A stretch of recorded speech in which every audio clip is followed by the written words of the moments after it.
सविंदर हरदेव जी महाराज की जय। निरंकारी राजमाता गुरुवचनवतार की। नमस्कार, द रॉयल 24 न्यूज मध्ये आपलं स्वागत आहे। आज आपण दौंड शहरामध्ये आहोत। संत निरंकारी चॅरिटेबल फाउंडेशनच्या वतीने दौंड शहरामध्ये रक्तदान शिबिराचे आयोजन केले आहे। त्यामध्ये एक रक्तदाते आहेत, त्यांच्याकडे ज्या आपण मत जाणून घेऊया। काय सांगा तुम्ही रक्तदान?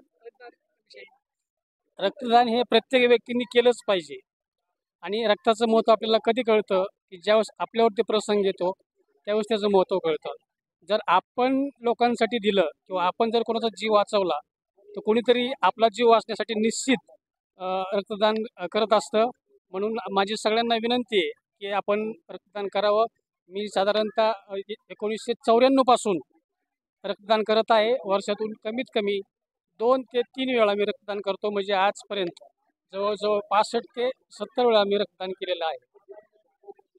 आणि रक्तदान ह्याच्यासाठी करायचं की जसं आपण गाडीला ऑइल चेंज केल्यानंतर गाडी फ्रीमध्ये चालते, तसंच आपल्या शरीरामध्ये ज्यावेळेस आपण रक्तदान करतो आणि रक्तदान केल्यानंतर परत रक्त आपलं एक 3 महिन्यामध्ये किंवा 2 महिन्यामध्ये निश्चित परत जागेवरती येतं आणि फ्रेश रक्त झाल्यामुळं आपल्याला कधीच शक्यतो कुठले आजार होत नाहीत, अटॅकसारखा प्रकार कधी होत नाही, कुठले BP सारखा शुगरसारखा प्रकार होत नाही।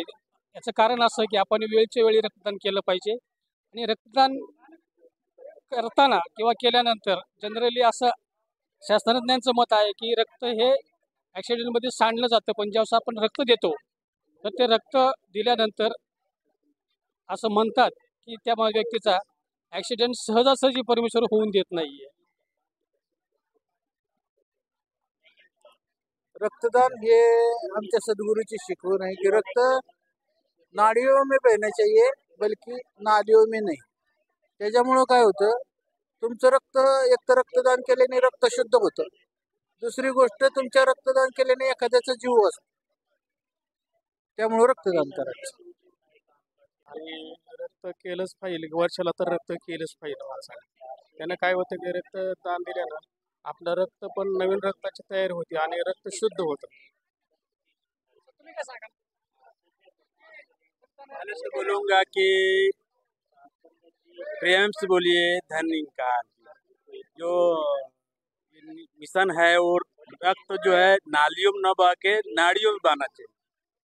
सबसे बड़ी बात क्या है, आज मेरा बहुत बड़ा मतलब अच्छा दिन है। कितना बार सोच के मैं नहीं रक्तदान कर पाता था, लेकिन कल तक कंपनी में शटडाउन था, आज नहीं है, कंपनी डायरेक्ट में आया। बहुत भाग्यशाली मैं हूँ कि रक्तदान कर पा रहा। सर्वप्रथम मला हे बोलायचं आहे की माझं आत्ताच 18+ आहे आणि मी फर्स्ट टाइम माझं ब्लड डोनेट करते आहे। सो मला खूप प्राऊड फील होतं आहे की मी कुणाचं तरी लाईफ वाचवायसाठी मी माझं स्वतःचं ब्लड डोनेट करते। आणि म्हणजे सगळ्यात मेन बोलायचं म्हणजे माझं जे फर्स्ट ब्लड डोनेशन आहे ते निरंकारी भवनमध्ये होत आहे। ह्याचं मला म्हणजे हे माझ्यासाठी खूप भाग्याची गोष्ट आहे। आणि मला एक गोष्ट बोलायची की यार तुम्ही ब्लड डोनेट करताय तर तुम्ही एखाद्याचं नाही का लाईफ सेव्ह करताय।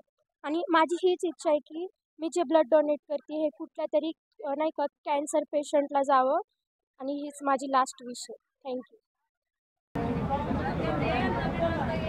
आज या ठिकाणी संत निरंकारी मंडळ चॅरिटेबल फाउंडेशनच्या वतीने सालाबादप्रमाणे रक्तदान शिबिर या ठिकाणी आयोजित केलेलं आहे। खरं पाहता संत निरंकारी मंडळ विविध क्षेत्रामध्ये अत्यंत प्रभावीपणे निस्वार्थीपणे सेवा आणि काम करत असते। आध्यात्मिक विचारधारा, त्याचबरोबर सामाजिक धार्मिक सर्व क्षेत्रामध्ये, आरोग्य क्षेत्रामध्ये निरंकारी मंडळाचं काम अतिशय मोलाचं आहे। अवर्णनीय असं काम निरंकारी मंडळ करत असते।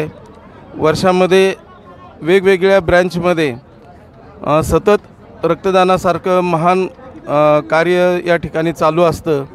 जसं की बाबाजींनी सांगितलं गेलं की रक्त नाड़ियों में बहे ना के नालियों में, त्या उक्तीप्रमाणे आजही या ठिकाणी रक्तदान शिबिर आयोजित करण्यात आलेलं आहे। आजही या ठिकाणी जवळजवळ 200 युनिट या ठिकाणी जमा झालेला आहे आणि अजूनही खूप सारा वेळ शिल्लक असल्याकारणाने अजूनही बऱ्याचशा मोठ्या प्रमाणामध्ये या ठिकाणी रक्तदान शिबिर मोठ्या आनंदामध्ये आणि यशस्वीरित्या संपन्न होत आहे. म्हणूनसाठी या ब्रँचचे मुखी आदरणीय होले सर, संचालक महात्मा दादा झुंबाटजी, शिक्षक बांधास कोळेकरजी, त्याचबरोबर संपूर्ण सेवादल महात्मा, अनेक महापुरुष आणि सर्व रक्तदात्यांचं या ठिकाणी जे योगदान लाभलेलं आहे त्या योगदानाबद्दल या सर्वांचं ऋण व्यक्त करणं शब्दामध्ये तरी अवघड आहे. तरी पण या सर्वांचं मी एकदा पुनश्च अभिनंदन करतो आणि मला या ठिकाणी रक्तदान करण्याची संधी मिळाली त्यामुळं माझंही मोठं मी सौभाग्य समजतो. अशीच वारंवार सद्गुरू माताजींची कृपा आमच्या सर्वांच्यावर राहो आणि सर्वांना आरोग्य लाभो ही सद्गुरूचरणी प्रार्थना करतो आणि थांबतो. धन्यवाद.